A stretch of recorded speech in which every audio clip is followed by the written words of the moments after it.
नमस्कार, Rajesh sir classes में आपका स्वागत है। कक्षा 10 सामाजिक विज्ञान मॉडल पेपर 2023। यह मॉडल पेपर नए पैटर्न पर आधारित है जिसमें 20 प्रश्न वह विकल्पी हो गए। यह मॉडल पेपर 2023 के बोर्ड एग्जाम में आपको 70 नंबर में से 65 से लेकर 70 नंबर दिलाएगा। तो पूरा वीडियो देखिए, मित्र दोस्तों में शेयर कीजिए।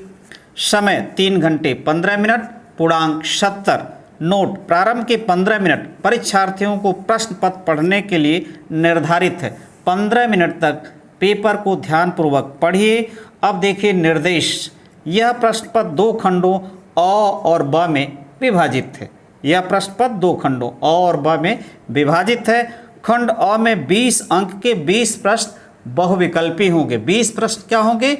मल्टीपल चॉइस क्वेश्चन होंगे, जिसके लिए आपको OMR शीट मिलेगी और उसमें जो सही होगा विकल्प उसे जाकर काला या नीला करना होगा। खंड ब में 50 अंक के वर्णनात्मक प्रश्न हैं। तो कॉपी भी आपको मिलेगी जिसमें 50 अंकों को उस कॉपी में आपको लिखना होगा। सभी प्रश्न अनिवार्य हैं। जितने भी प्रश्न हैं सब अनिवार्य हैं। प्रत्येक प्रश्न के लिए निर्धारित अंक उसके सम्मुख अंकित है। कितने नंबर का प्रश्न है उसके सामने लिख दिया गया है। खंड अ में उपखंड क, क्योंकि इसमें इतिहास और नागरिक शास्त्र होता है। तो देखिए पहला प्रश्न, यंग इटली सोसाइटी का संस्थापक कौन था? यंग इटली सोसाइटी का संस्थापक कौन था? 4 विकल्प दिए गए हैं। Garibaldi, Bismarck, Mazzini, काबूर। तो इसमें सही आंसर है मेजनी। सही विकल्प क्या है? मेजनी है। अगला है, नेपोलियन का संबंध किस देश से था? नेपोलियन का संबंध किस देश से था? तो सही उत्तर है, 4 विकल्प है, सही उत्तर इसमें से फ्रांस से उसका संबंध था। अगला प्रश्न जो आपके सामने है, जलियांवाला बाग हत्याकांड किस वर्ष घटित हुआ? जलियांवाला बाग हत्याकांड किस वर्ष घटित हुआ? 4 विकल्प दिए गए हैं। 1919, 1922, 1930, 1942। तो यह 1919 में 13 अप्रैल को घटित हुआ। अमृतसर में जलियांवाला बाग है। अगला प्रश्न है, पूना समझौता, पूना पैक्ट किन 2 नेताओं के बीच हुआ? 4 विकल्प दिए गए हैं। गांधी जी एवं नेहरू, गांधी जी और सरदार पटेल, नेहरू जी एवं सुभाष चंद्र बोस, गांधी जी एवं डॉक्टर अंबेडकर। तो चौथा विकल्प यानी डी वाला विकल्प सही है। अगला प्रश्न है आपके सामने, भारत आने पर गांधी जी ने अपना सबसे पहला सत्याग्रह आंदोलन कौन सा किया? भारत आने पर गांधी जी ने अपना सबसे पहला सत्याग्रह आंदोलन कौन सा किया? 4 विकल्प आपके सामने हैं। बारडोली सत्याग्रह आंदोलन, चंपारण सत्याग्रह आंदोलन, खेड़ा सत्याग्रह आंदोलन, अहमदाबाद आंदोलन। तो बी विकल्प सही है, चंपारण सत्याग्रह आंदोलन, जो कि किसानों का था, नील की खेती से संबंधित था। अब चलते हैं 6वें प्रश्न पर। सारी ये अम्बेडकर। अब चलते हैं 6वें प्रश्न पर। 6वां प्रश्न, सभी बहुविकल्पी प्रश्न 1-1 नंबर के हैं। देखिए इधर लिखा गया है, भारत में पंचायती राज की स्थापना हुई थी। 4 विकल्प, 1980 में, 1990 में, 2004 में, 1992 में। तो सही विकल्प आपका डी है। तो डी ही OMR शीट में जाकर आप रंगेंगे। धर्मनिरपेक्ष राज्य में, धर्मनिरपेक्ष राज्य में धर्म का कोई स्थान नहीं। एक राष्ट्र एक धर्म में विश्वास, केवल बहुसंख्यक वर्ग के धर्म को मान्यता, सभी धर्मों को समान समझना। 4 विकल्प में से डी विकल्प सही है। सभी धर्मों को समान समझना, धर्मनिरपेक्ष राज्य में सभी धर्मों को समान समझना, डी विकल्प सही है।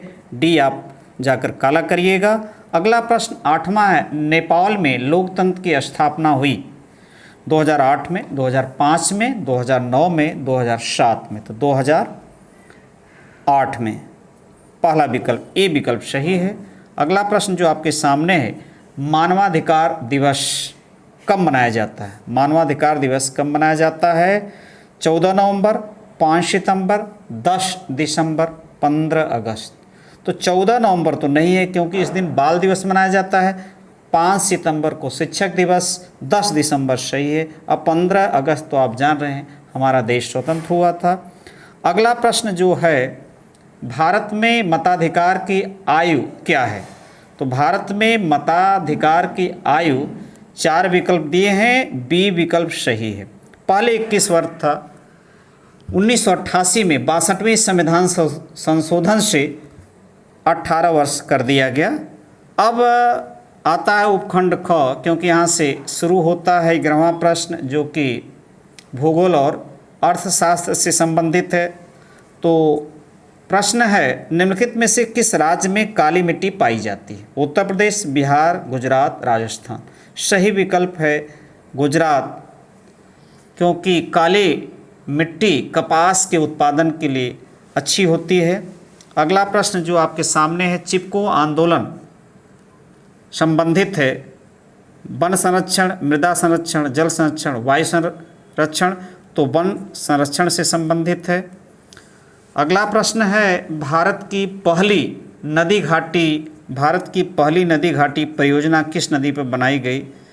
तो नर्मदा, दामोदर, कोशी, चिनाब। 4 विकल्प हैं, तो सही विकल्प बी है दामोदर, 1948 में बनाई गई।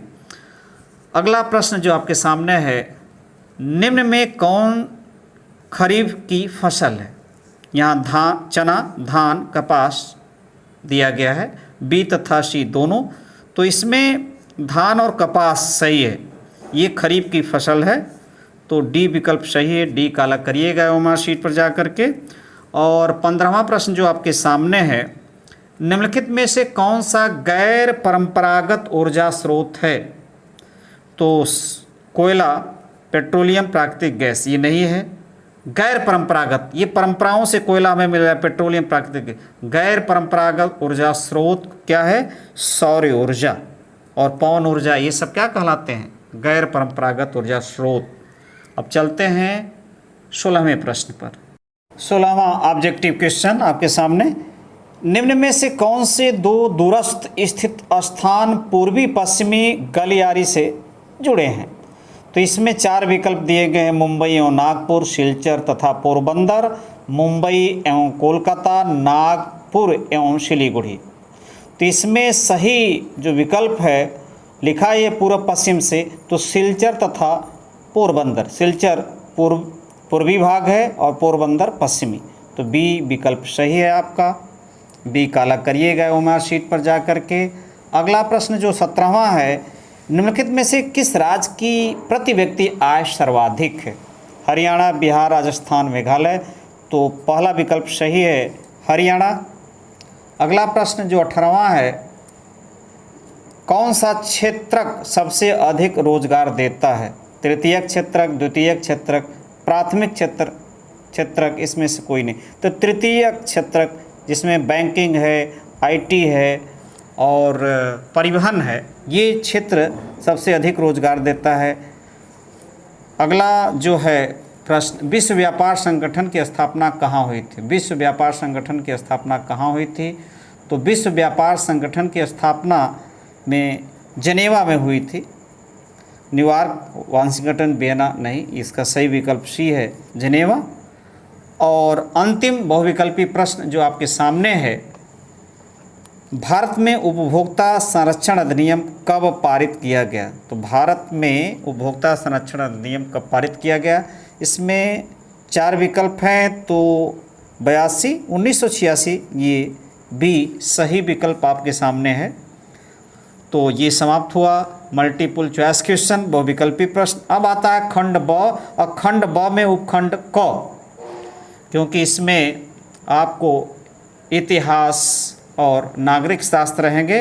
तो देखिए, अब ये प्रश्न 4 अंक के होंगे, अभी तक 1-1 अंक के थे, और इसके लिए आपको कॉपी मिलेगी, उस पर आपको लिखना है। वर्णनात्मक प्रश्न है, इटली के एकीकरण की प्रक्रिया का वर्णन कीजिए, अथवा रोलेट एक्ट क्या था, उसका विरोध कैसे किया गया, इसका क्या परिणाम हुआ। देखिए 24वां प्रश्न जो है 4 नंबर का है, ये या तो ये करना होगा या तो एक ही करना है आपको। 4 नंबर का है, कॉपी में आप लिखिएगा। और 22वां प्रश्न जो आपके सामने है ये अपनी बुक से और तैयार कर लीजिएगा, और नहीं आएगा तो कमेंट्स करिएगा, हम उत्तर बताएंगे। विकेंद्रीकरण क्या है, इसके लिए भारतीय संविधान में क्या व्यवस्था दी गई है, किन्हीं 4 का उल्लेख कीजिए। या तो ये करिए, या तो भारत में जाति प्रथा का राजनीति एवं समाज पर क्या प्रभाव पड़ा। 22वां प्रश्न में ये 4 नंबर का ये भी है, या तो ये करिएगा या तो ये करिएगा। अपने बुक से और टीचर से सहयोग लेकर प्रश्न तैयार रखिएगा, जो कि 2023 बोर्ड एग्ज़ाम में आप अच्छा से अच्छा अंक प्राप्त कर सकें। अब चलते हैं 23वें प्रश्न पर। 23वां प्रश्न 6 नंबर का है। 1789 की फ्रांसीसी क्रांति का फ्रांस एवं यूरोप पर क्या प्रभाव पड़ा, वर्णन कीजिए। या तो ये करिएगा अथवा ये भारत के स्वतंत्रता संघर्ष में गांधी जी के योगदान का मूल्यांकन कीजिए। तो ये है 23वां प्रश्न 6 नंबर का। एक 6 नंबर का और प्रश्न 24वां, भारतीय लोकतंत्र की सफलता के लिए किन्हीं 4 आवश्यक दशाओं का वर्णन कीजिए। 6 नंबर का या तो ये करिएगा या तो ये करिएगा। सामाजिक भेदभाव का आशय क्या है, इसके मुख्य कारणों का उल्लेख कीजिए। इसे समाप्त करने के 2 उपाय भी बताइए। अब आता है यहाँ पर मानचित्रकार, आपके सामने आ गया मानचित्रकार। निर्देश निम्नलिखित स्थानों को भारत के दिए गए रेखा मानचित्र में ये चिन्ह द्वारा नाम सहित दर्शाइए। सही नाम तथा सही अंकन के लिए आधा आधा अंक निर्धारित है। यानी भारत का मानचित्र मिलेगा और उसमें जो स्थान दिए गए हैं इस चिन्ह द्वारा आपको नाम भी लिखना है और कहाँ हैं उसको भी दर्शाना है।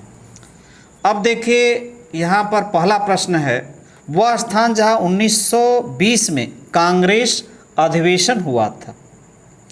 तो भारत के नक्शे में ये हुआ था कोलकाता में, तो कोलकाता लिखिएगा और वहाँ चिन्ह बना दीजिएगा ऐसा, तो आपको पूरा 1 नंबर मिल जाएगा। आधा ये आधा ये।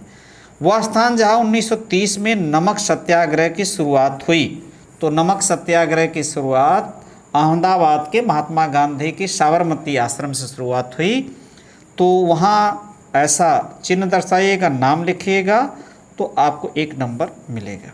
वह स्थान जहाँ 1922 में चौरी चौरा कांड हुआ था, ये उत्तर प्रदेश के गोरखपुर में हुआ था, तो वहाँ चिन्ह दर्शाइएगा ये वाला और नाम लिखिएगा, तो आपको पूरा नंबर मिलेगा 1। वह स्थान जहाँ 1929 में कांग्रेस का अधिवेशन हुआ, तो ये लाहौर में हुआ था। फिलहाल ये तो भारत के नक्शे कुछ बाहर रहेगा तो दर्शा दीजिएगा, तो आपको 1 नंबर पूरा मिलेगा। अब चलते हैं अगले प्रश्न 26वें पर। 26वां प्रश्न जो उपखंड ख के अंतर्गत, इसमें भूगोल और अर्थशास्त्र के प्रश्न हैं, वर्णात्मक 4 नंबर के। मृदा अपरदन से क्या अभिप्राय है, मृदा अपरदन के लिए उत्तरदायी कारणों का संक्षेप वर्णन के 4 अंक। या तो ये करिएगा, आचिपको आंदोलन क्या है वर्णन कीजिए, तो इसमें से एक ही करना, या तो ये आई या तो ये। इन प्रश्नों को आप तैयार रखिएगा, यही प्रश्न आपके लिए संभावित प्रश्न है। अब अगला 27वां, ये भी 4 नंबर का है। एक विकासशील देश की क्या विशेषताएं होती हैं, स्पष्ट कीजिए 4। अथवा आर्थिक क्रियाओं के 3 प्रमुख प्रकारों का वर्णन कीजिए, 4 नंबर का है। इन प्रश्नों को तैयार रखिए, आपके लिए बहुत महत्वपूर्ण प्रश्न है। 28वां प्रश्न है, अब विस्तृत उत्तरी है, 6 नंबर के हैं। ऊर्जा के गैर परंपरागत 4 स्रोतों का विस्तार पूर्वक वर्णन कीजिए, 6 नंबर। अथवा ये करिएगा, भारत में संचार के साधनों का वर्णन कीजिए, 6 नंबर के प्रश्न है। फिर 6 नंबर के प्रश्न 29वां आपके सामने आ गया, भारत में विदेशी व्यापार की विशेषताओं का वर्णन कीजिए, 6 नंबर। अथवा भारत में उपभोक्ता आंदोलन आरंभ करने के लिए उत्तरदायी कारणों का वर्णन कीजिए। तो यही प्रश्न महत्वपूर्ण प्रश्न है। अब आता है आगे मानचित्र, आपके सामने आया मानचित्रकार, क्योंकि आपको 2 मानचित्र मिलेंगे, एक इतिहास के लिए और एक भूगोल और अर्थशास्त्र के लिए। निर्देश, भारत के दिए गए मानचित्र में निम्नलिखित को दर्शाइए। सरदार सरोवर बांध इस चिन्ह द्वारा दर्शाएंगे, नाम भी लिखेंगे, 1 नंबर। अभ्रक उत्पादन का क्षेत्र इस चिन्ह द्वारा नाम सहित। नागपुर नगर चिन्ह द्वारा नाम सहित 1 नंबर, कांडला बंदरगाह इस चिन्ह द्वारा नाम सहित, नर्मदा नदी इस चिन्ह द्वारा नाम सहित। तो आपके पूरे 1 नंबर मिलेंगे, पूरा नाम सहित करेंगे। नमस्कार।